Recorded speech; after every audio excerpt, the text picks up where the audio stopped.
فأعوذ بالله من الشيطان الرجيم بسم الله الرحمن الرحيم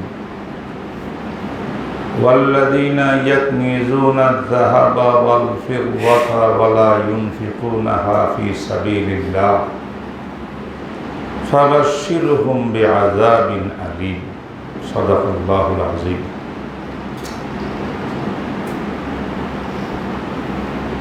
আজকে রমজানের ২৪-এর তারাবি পড়লাম। গত রাতটি ২৩-এর রাত ছিল, দিনটা ২৩-এর ছিল। এই রমজান মাসে বিশ্বের মুসলমানদের দ্বীনের কিছু বিষয় নিয়ে জানার খুব আগ্রহ জাগ্রত হয়।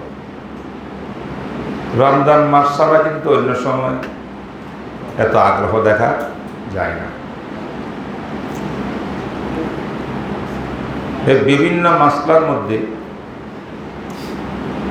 একটা মাসআলা বড় গুরুত্ব সহকারে জিজ্ঞাসা করেন যাকাত সম্পর্কে।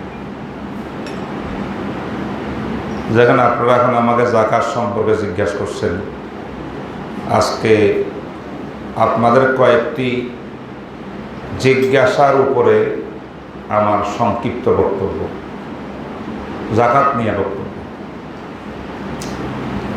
যাকাতগুলো যে প্রশ্ন আপনারা করেছেন, প্রশ্নের উত্তরের আগে যাকাতের মোটামুটি একটা ধারণা প্রত্যেক মুসলমানের থাকা উচিত। আল্লাহ তাআলা বিশ্বের মানুষকে, আমাদেরকে ৮টি দিক দিয়ে ৩ ভাগে বিভক্ত করছেন। বলেন কয় ভাগে? আমার দিকে খেয়াল করেন, এটা ক্লাস হচ্ছে আপনাদের। কিছু লোক আছে এমন মিসকিন, দিনে যা ইনকাম করে ওই দিনে খায়া শেষ, পরের দিনের জন্য কিছু নাই। আর কিছু লোকের কাছে কিছু না কিছু থাকে,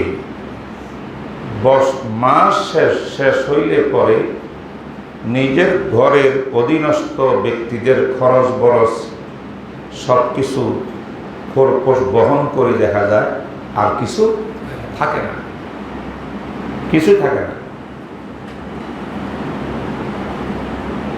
বরং কিছু কিছু শর্ট পড়ে, কিছু লোন হয়ে যায়, বড় কষ্টে জীবন যাপন করে। প্রথম তাকে বলা হয় মিসকিন, পরের তাকে বলা হয় ফকির। আবার কোনো কোনো ভাষা উল্টো আছে, প্রথম তাকে ফকির বলে, পরের তাকে মিসকিন বলে। এই যে আমরা বাংলা ভাষায় বলি ফকির মিসকিন। ফকির মিসকিন হলো দিনে আনি দিনে খায়, তারপরে দিন কিছু রাখে না, অথবা কিছু কিছু থাকে কিন্তু মাসের শেষে আসিয়া তার কিছুই থাকে না, পরিবারকে পুরা মাসে চালাইবার মতো ব্যবস্থা তার নাই। কিছু কিছু প্রত্যেক মাসে শর্ট পরে অন্য থেকে লোন করি, এটা গ্যাপ পুরাইতে হয়। খুব খেয়াল করবেন কথাগুলো। এই ২ শ্রেণীর মানুষ হলো আল্লাহর কাছে এক শ্রেণী, আল ফুকারা ওয়াল মাসাকিন। আল্লাহ এদেরকে আর্থিকভাবে দুর্বল বানাইছে। এরা এত দুর্বল যে এরা সাদকায়ে ফিতির খাইতে পারবে, যাকাত খেতে পারবে, যা কিছু দেন সব তাদের জন্য বৈধ। এরা হলো মিসকিন আর ফকিরের জামাত। এরা যাকাত দিতে হয় না জীবনও, এই অবস্থায় ফিতরাও দিতে হয় না, কোরবানিও করতে হয় না, হজও করতে হয় না। এরা হলো সমাজের সর্বে গরিব দরিদ্র স্তর। এই এক স্তর পাইলেন তো? আরেক স্তর কারা? আল্লাহ পাক যাদেরকে সম্পদ দিয়ে ধনী বানাইছেন। গেনা খায়রুস সাদাকাতে মা কান গেনান, অর্থাৎ জ্ঞানা শব্দের অর্থ হইল আমি মুকাফিক্কি নই, নিজে স্বয়ং সম্পূর্ণ আমার অর্থ দিয়ে, কারো কাছে আমার চাইতে হয় না। আল্লাহ আমাকে ধন সম্পদ পূর্ণ দিয়ে আমাকে খুব সন্তুষ্ট রেখেছেন। তো যত ধনী আছে, ধনী বলি জ্ঞানামানি ধনী, ধনী লোক দুনিয়াতে আছে, এই ধনী লোক আবার দুই ভাগে বিভক্ত।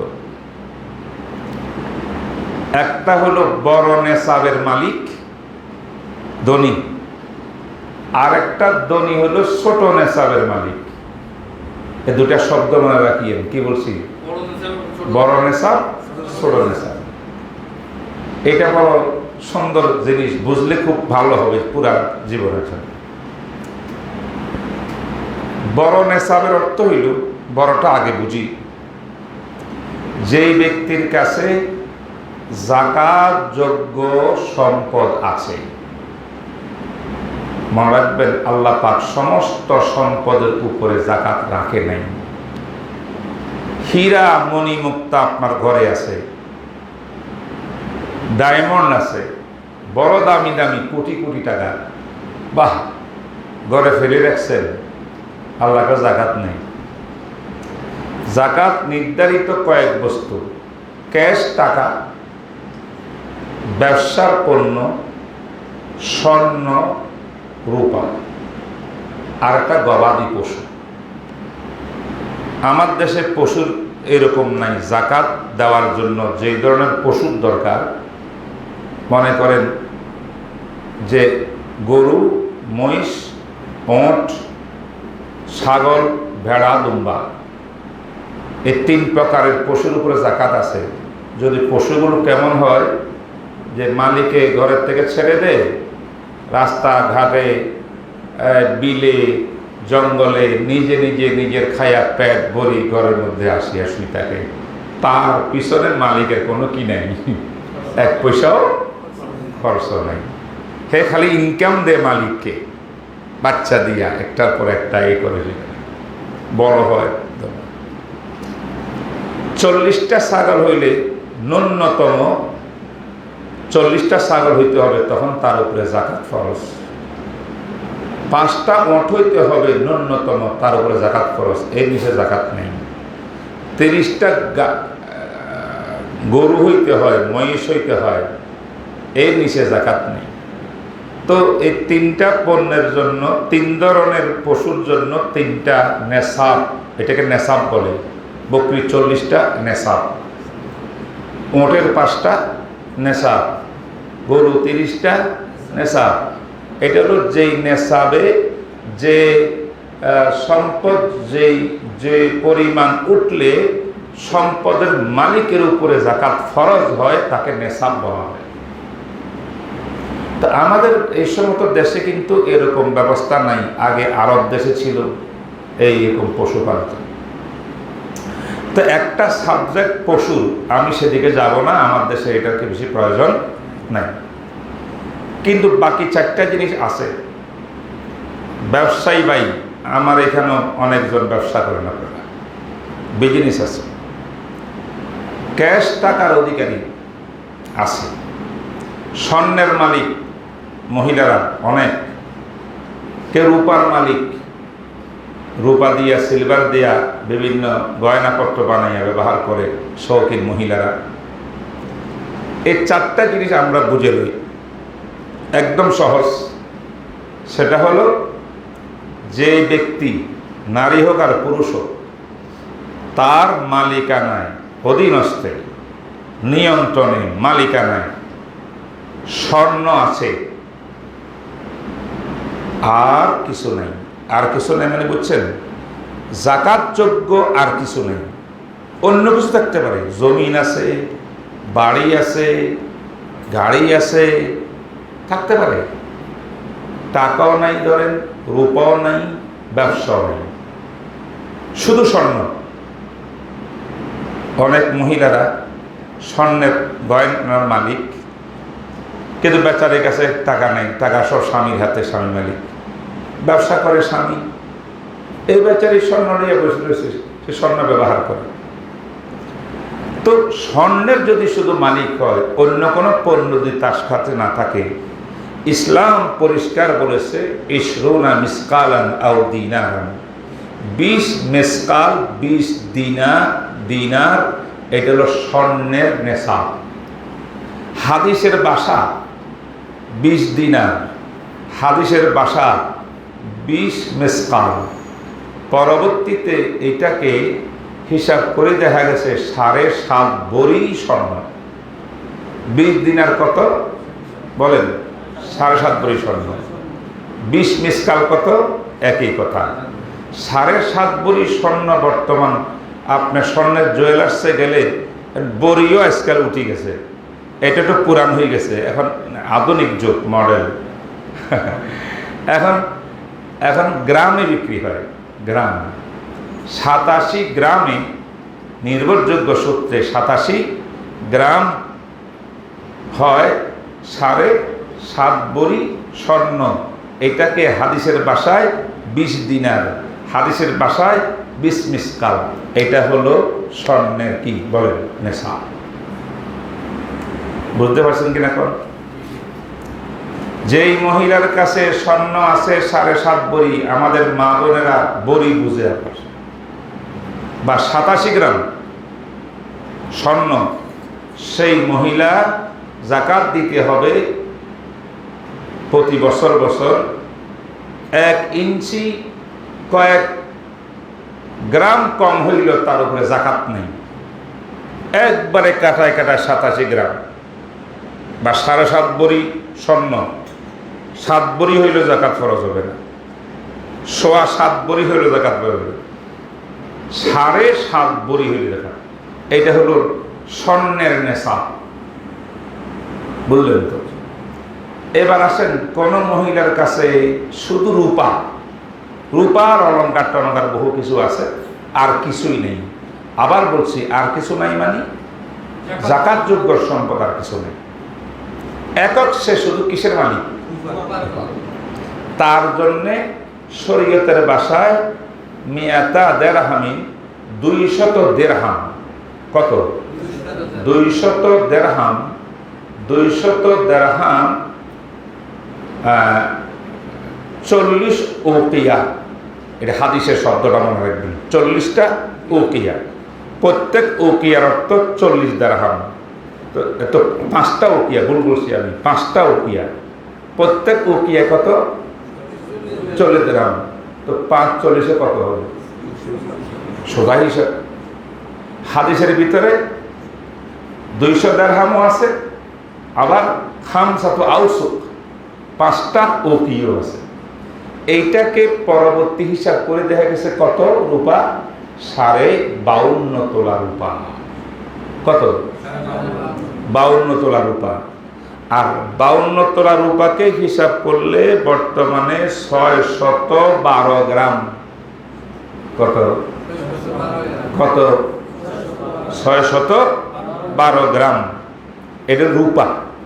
এই 612 গ্রাম অথবা 52.5 তোলা রূপার আজকের মার্কেটে জুয়েলার্সে জিজ্ঞাসা করে যত দাম হবে, এইটা হইল রূপার কি নেশা। রূপা যদি 52.5 তোলার কম থাকে কোনো মহিলার কাছে, তার উপর জাকাত লাগবে না। এখন জাকাত দিবে কেমনে? মহিলারা 7.5 ভরি স্বর্ণ আছে, 7.5 ভরি স্বর্ণের মূল্য ঠিক করেন, জুয়েলার্সকে টেলিফোন করে জিজ্ঞাসা করেন আজকে মার্কেটে স্বর্ণের দাম কত। দেখবেন 7.5 ভরি বর্তমান মার্কেটে 3 লক্ষ টাকা দাম আসে। কত আসে? 48,000 করে বর্তমানে 22 গ্রেড স্বর্ণের দাম আমি দেখেছি। সেই হিসাবে আমি হিসাব করলাম কত পরে। কিছু বেশ কম হইতে পারে, যেহেতু বাজার উঠানামা করে। ধরি নেন 3 লক্ষ টাকা হইল 7.5 ভরি স্বর্ণের দাম। তাহলে স্বর্ণওয়ালা মহিলাটা 3 লক্ষ টাকার জাকাত দেবে। প্রতি লক্ষ টাকা কত? 2,500। 3 লক্ষ টাকা কত হইল? হ্যাঁ, 7,500। তাইলে যেই মহিলা 7.5 ভরি স্বর্ণের মালিক, সে 7,500 টাকা আল্লাহ রাস্তায় দিবে, জাকাত দিবে। আর যেই মহিলা শুধু রূপার মালিক, 52.5 তোলা, 52 তোলার বর্তমান মার্কেটে দাম আসে তাও 48,000, 45,000 টাকা মাত্র। 3 লক্ষ 45 না, শুধু 45। তো যেই মহিলার কাছে রূপা আছে সেই মহিলার জাকাত কত দিবে? 52.5 থাকলে 45,000 টাকার জাকাত দিবে। প্রতি হাজারে কত? 250, 45,000। এবার কত হয় দেখেন হিসাব করে। জি, 12.5 টাকার মতো হয়। তাহলে রূপার মালিক নেশাবের মালিকে দিল কত? ন্যূনতম নেশাবের মধ্যে 1250। আর স্বর্ণওয়ালায় দিল কত? 7,500। বিরাট ব্যবধান না? আচ্ছা, গেল এই দুইটা।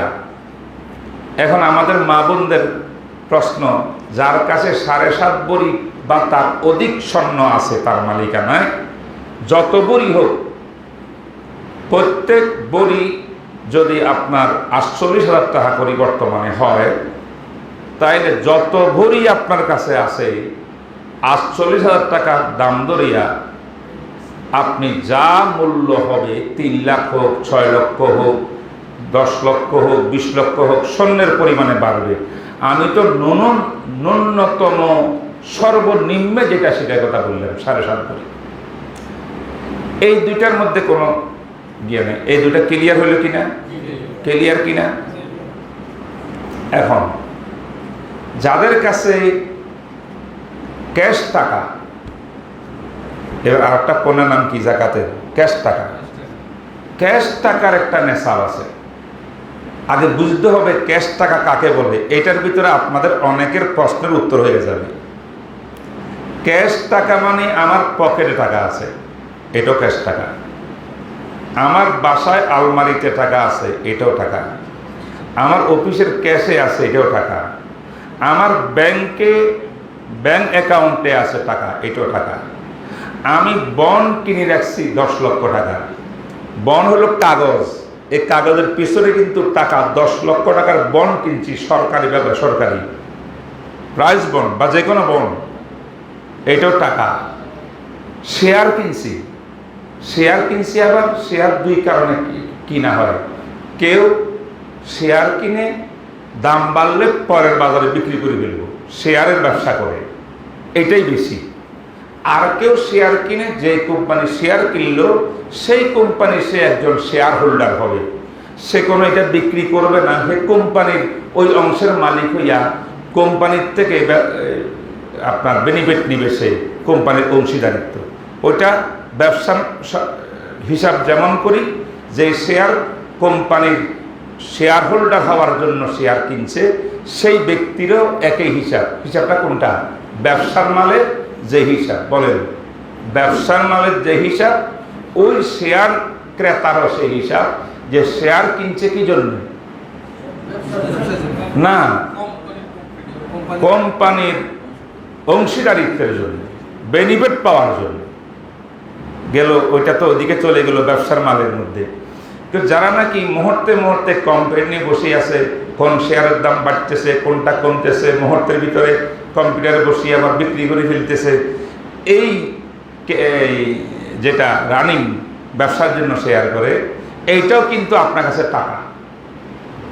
ওই যে বললাম, পকেটে থাকলেও টাকা, ব্যাংকে থাকলে টাকা, বন্ডে থাকলে টাকা, শেয়ারে থাকলে টাকা।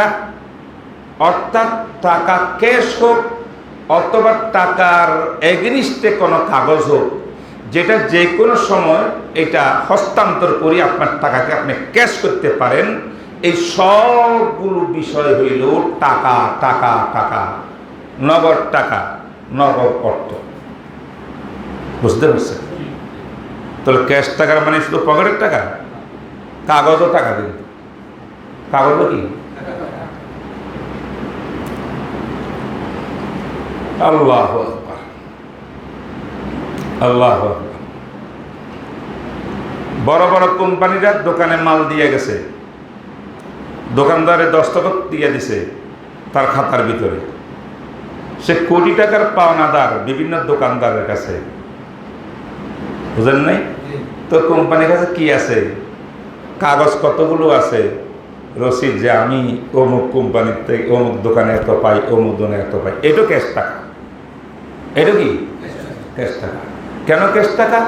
আপনি এই টাকা পাবেন, এই মুহূর্তে নাই আপনার কাছে, কিন্তু আপনি পাওনাদার, যদি পাওনা টাকা নিশ্চিত পাওয়ার হয়, অত প্রবল সম্ভাবনা পাওয়ার হয়, নিরাশ নয়, ডকুমেন্ট আছে, প্রমাণ আছে, আপনি মামলা করিল পাবেন, আর সে বেচারা দেওয়ার জন্য ওয়াদাবদ্ধ, এখন দেয় নাই আপনাকে, এই সমস্ত লোন এইটাও কিন্তু টাকার মধ্যে আসে। কোথায় আসে?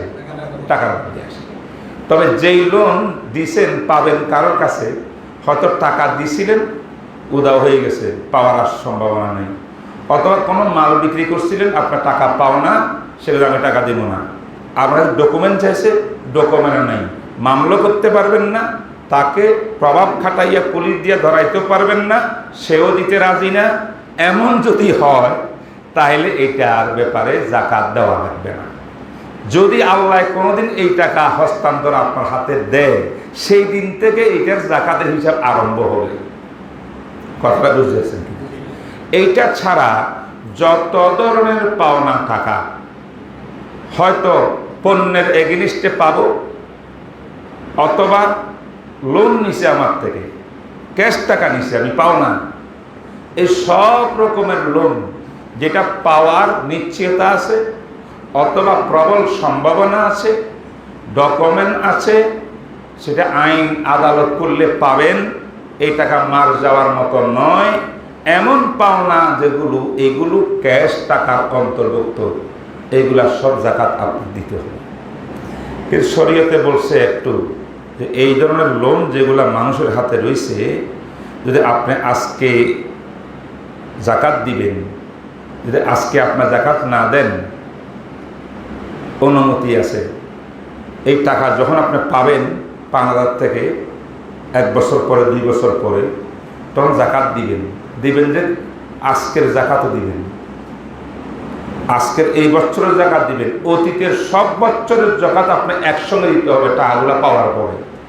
তো টাকাগুলো পাওয়ার পরে যখন কি একসঙ্গে অতীতের যতদিন পান নাই অতদিন পর্যন্ত যাকাত দেন নাই, একসঙ্গে যখন দিতে হবে, তো বছর বছর দিয়ে দিলে তো এটা আমার উপর সহজ হবে। যাকাত কিন্তু দেওয়া লাগবে, এখন হোক আর পরে হোক। আচ্ছা, এটা আমি সামান্য ব্যাখ্যা দিলাম, ক্যাশ টাকার ব্যাখ্যা। ক্যাশ টাকা কাকে বলে, মুদ্রা কাকে বলে? এখানে লোন টোন সব আছে, বন্ড আছে, বিভিন্ন ধরনের অর্থলগ্নি কাগজ, ডকুমেন্ট সব এর মধ্যে আছে, যেটাকে টাকার ইয়েতে করা আছে। এবার বলেন, এই অর্থ ক্যাশ টাকার নেশাব কোনটা? ক্যাশ টাকা যার ব্যাখ্যা এতক্ষণ দিলাম, তার কোনো নেশাব নেই। নেশাব কোনটা জানেন? শরীয়ত বলে রূপার স্বর্ণের জন্য দুটা নেশাব দিছি, তো এই আপনার ইচ্ছা স্বর্ণ বা রূপার দুই নেশাবের যে কোনো একটা নেশাব পরিমাণ হইলে আপনি ক্যাশ টাকার যাকাত দিবেন। কথাটা খুব ভালো করে, এটা গর্বের কথা, বুঝেন না? এখানে একই কথা ব্যবসার পণ্য, এখানে এটাও বলি ফেলি ক্যাশ টাকার পাশে, যে ভাইরা ব্যবসা করেন, ব্যবসার পণ্য তার যাকাত কি, তার নেশাব কি, তারও কোনো পৃথক স্বতন্ত্র নেশাব নেই। স্বর্ণ রূপার যেই নেশাব, ব্যবসার মালেরও সেই নেশাব, স্বর্ণ রূপার যেই নেশাব, ক্যাশ টাকা অর্থেরও সেই নেশাব। বুঝতে পারছেন? এখন আমি যে কথা একটা বললাম, দুই নেশাবের যেই কোনো নেশাব অনুযায়ী হইলে আপনার যাকাত দিতে হবে, এখানে কিন্তু প্রশ্ন আছে। দুই নেশাবের মধ্যে তো অনেক ব্যবধান, এ ভাই আসেনি ব্যবধান? এক নেশাবে কত? ৩ লক্ষ টাকা, আর এক নেশাবে কত? ৪৫,০০০ টাকা। আমি যে বললাম দুই নেশাবের যে কোনো একটা নেশাবের সঙ্গে মিলাবেন, তো এখন মিলাইতে গেলে তো কোনটা মিলাবেন? যদি আপনার রূপার সঙ্গে মিলান, আপনার ব্যবসার পণ্য ৪৫,০০০ টাকা নাকি প্রয়োজনের জরুরতের অতিরিক্ত থাকে, 1 বছর অতিবাহিত হয়, মাত্র ৪৫ থেকে ৫০,০০০ টাকা আপনার যাকাত দেওয়া লাগে, এটার রূপার নেশাব অনুযায়ী। স্বর্ণ নেশাব ধরলে তো ৩ লক্ষ টাকার নিচে কোনো আপনার পণ্যের যাকাত আসবে না। প্রশ্ন আসে না? এটা ক্যাশ টাকার ক্ষেত্রে বলেন, ব্যবসার পণ্যের ক্ষেত্রে বলেন, দুইখানে প্রশ্ন। কারণ দুইটারই নেশাব বানাইছে আল্লাহ পাক, স্বর্ণ আর রূপাকে। দুইটাই যখন নেশাব, যে কোনো একটা নেশাব আমি ধরলে হয়। এখন একটা ধরলে জাকাত আসবে রূপারটা, স্বর্ণের টাইলে অনেকের জাকাত আসবে না, লক্ষ লক্ষ মানুষের জাকাত আসবে না, বিশেষ করে ক্যাশ টাকার ক্ষেত্রে। ব্যবসা বাণিজ্যের মাল কিন্তু মোটামুটি 3 লক্ষ টাকার মাল ব্যবসায়ীদের টুকটাক থাকে, কিন্তু ক্যাশ টাকা তো আর সবাই এত লক্ষ টাকা থাকে না। তো অতএব শরীয়তের মাসটা হলো যে কোনো একটা নেশাবের সঙ্গে আপনি মিলাবেন। এটা কোন সময় বলা হয়েছিল জানেন? যখন 52.5 তোলা রূপা আর 7.5 ভরি স্বর্ণের দাম একদম কাছাকাছি ছিল যেই যুগে, সেই যুগে মাসটা এটা ছিল 2 নেশাবের যেই কোনো একটা নেশাবের সঙ্গে মিলাই আপনি জাকাত দেন। বুঝতে পারি না? এখন জমানার পরিবর্তনে, যুগের পরিবর্তনে রূপার দাম একেবারে কমে গেছে, স্বর্ণের দাম বিশাল অনেক উপরে উঠে গেছে। যদিও কোনো মূল্যের মধ্যে স্থিতিশীলতা নাই। এই যে কয়েকদিন আগে 61,000 টাকা ছিল স্বর্ণের দাম, হঠাৎ করে একদিনের মাথায় আসি গেছে এটা 48,000 টাকা। তো প্রতি ভরিতে কত হাজার টাকা কমলো আর বাড়লো? এক দাম থাকে না। তারপরও স্বর্ণের দাম সবসময় অনেক বেশি রূপার তুলনায়। এই জায়গাটা বড় আমাদের প্রশ্নের জায়গা, এটা আমি আপনার সামনে খুলি বলতেছি। এখন এই প্রশ্ন যখন আসছে, আমাদের বাংলাদেশের এক বক্তা টেলিভিশনের ভিতরে লাইভে আসিয়া ফতোয়া দিছে যে হে মুসলমানরা, আপনাদের জাকাত দিতে হইলে ক্যাশ টাকা হোক আর ব্যবসার পণ্য হোক, স্বর্ণের নেশাবের সঙ্গে মিলাইয়া দেখবেন। যদি আপনার টাকা, আপনার ব্যবসার সম্পদ 7.5 ভরি স্বর্ণের নেশাব পরিমাণ হয়, তাহলে আপনি জাকাত দিবেন, নাহলে জাকাত দেওয়া লাগবে না। সে জাকাতকে ছোট করে দিল না, হালকা করে দিল। কিন্তু 4 মজাব, হানফি, শাফি, মালিকি, হাম্বলি, 4 মজাব দুনিয়াতে কোরআন হাদিস থেকে মাসলা মাসাল বের করিয়া 4 ইমাম বিশ্ব মুসলমানের জন্য মাযহাব দিয়ে গেছেন। যেই কোনো একটা মাযহাবের উপরে একজন মুসলমান চললে সে কোরআন হাদিসের উপরে তার চলা হবে। কারণ আমরা যারা কোরআন হাদিস এত গভীর বুঝি না, আমরা কিন্তু ডাইরেক্ট কোরআন হাদিস মেনে চলে আমি জীবন যাপন করতে পারবো না। অনেক মাসলা কোরআনের মধ্যে স্পষ্ট নাই, অনেক মাসলা হাদিসের মধ্যে স্পষ্ট নাই। যদি ফকিরা, মাযহাবের ইমামগণ খুলে খুলে সব মাসলা কোরআন হাদিস থেকে বের করিয়া আমাদেরকে না দিতেন, আমাদের পক্ষে কোরআন সুন্নাহ মানিয়া জীবন চালানো সম্ভব হইত না। এই 4 মযহাবের সমস্ত ইমামরা এবং মাযহাবের আগে তাবেঈনরা, সাহাবাদের যুগ, কোন যুগে এই কথাটা নাই যে একটা নেশাব বাদ দিয়া আর একটা নেশাব ধরেন। যেমন রূপা বাদ দিয়া এই হুজুর বক্তা সাহেব লাইভে আসিয়া কইল স্বর্ণের নেশাব ধরে রূপারটা বাদ দেন। কেন ভাই, সমস্যা কি? রূপা ধরলে তো অল্প টাকার মধ্যে জাকাত আসবে, এটা ধনীদের জন্য সমস্যা। আরে তুমি ধনীদের জন্য সমস্যা তালাশ করো, গরিবের সমস্যা তালাশ করার জন্য আমার আল্লাহ বলছেন। জাকাত তো গরিবের। আল্লাহ যদি আমাকে 50,000 টাকা ক্যাশ দেয়, যেই টাকা আমার 1 বছরও প্রয়োজন হয় নাই, আমার প্রয়োজনের অতিরিক্ত, অথবা আমার জমিন আছে শত শত বিঘা জমিনের ফসল আসে আমার কাছে, এটা জাকাত নাই, জমিনের মালিক আমি, কোটি কোটি টাকা, অথবা আমার বাড়িঘর আছে, বড় বড় সম্পদ আছে, জাকাতের পণ্য নাই, অন্য পণ্য, এইগুলা থাকিও যদি আমার কাছে ক্যাশ টাকা 50,000 টাকা প্রয়োজন অতিরিক্ত থাকে, তো 50,000-এর ভিতরে যদি আমি 1250 বা 1300 টাকা গরিব মিসকিনকে জাকাত হিসাবে দেই, আমার সমস্ত সম্পদ পাক পবিত্র হয়ে গেল, আর গরিবের খাদ্যের ব্যবস্থা হইল, দরিদ্র দূরীকরণ হইল, আর্থিক সংকট থেকে সে বাঁচল, সেও আপনার সঙ্গে ঈদের সময়, অন্য সময় কাছাকাছি স্ট্যান্ডার্ডে জীবন যাবার একটা তার ব্যবস্থা হইল।